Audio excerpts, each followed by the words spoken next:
Olá, sejam bem-vindos e bem-vindas mais uma vez aqui no seu canal História e Cristianismo. Como vocês podem observar, eu não estou num ambiente que normalmente eu gravo os meus vídeos. Hoje eu estou no aeroporto de Campinas, nós estamos embarcando para Israel para produzir vídeos para o canal. Mas nós não poderíamos deixar de abordar sobre uma personalidade muito importante para a história do cristianismo e para o movimento monástico na Europa, que foi a figura de São Bento de Núrcia. Hoje, dia 11 de julho, a Igreja Católica Romana celebra o dia de São Bento de Núrcia, dia 11 de julho.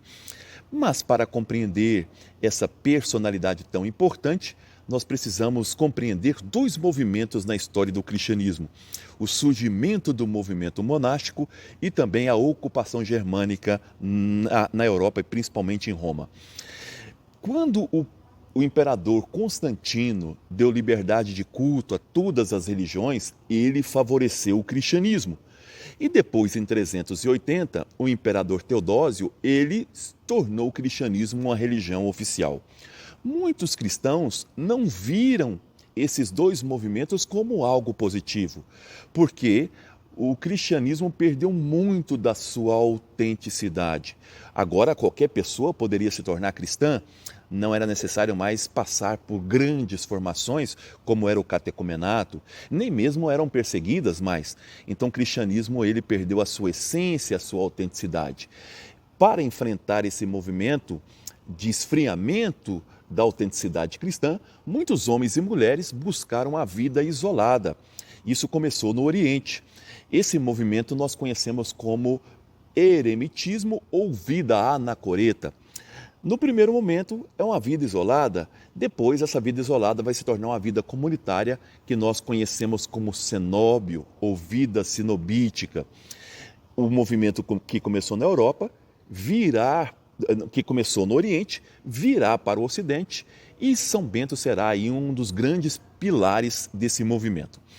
Um outro ponto que nós temos que entender é que os germânicos começaram a ocupar o Império Romano e uma grande leva dessas invasões aconteceram no século V, justamente no período em que vivia São Bento de Núrcia, entre o século V e o século VI. São Bento nasce no final do século V, em 480, e vai morrer em 547, já no século VI. Esse movimento de ocupação germânica no Império Romano, e principalmente em 476 em Roma, vai levar aí uma decadência de toda a vida pública, da administração, da economia e principalmente também da moral, da vida moral da cidade de Roma. As cidades agora passam a ser administradas por senadores, por prefeitos e também até por bispos em alguns lugares. Então a decadência ela se tornou generalizada. Aí entra São Bento de Núrcia.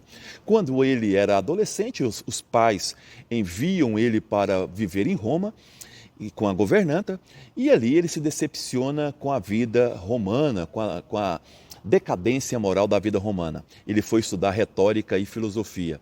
Dali ele sai, vai para uma cidade chamada Enfides.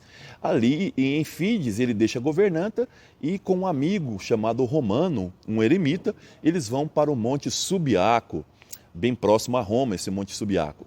Ali a fama dele chega nos vilarejos, muitos pastores passam a procurar o São Bento, e nesse momento então ele será chamado para administrar uma abadia de nome Vicovaro, Vicovaro essa abadia, e ali nessa abadia ele impõe um rigor, uma vida estrita de oração e de vivência.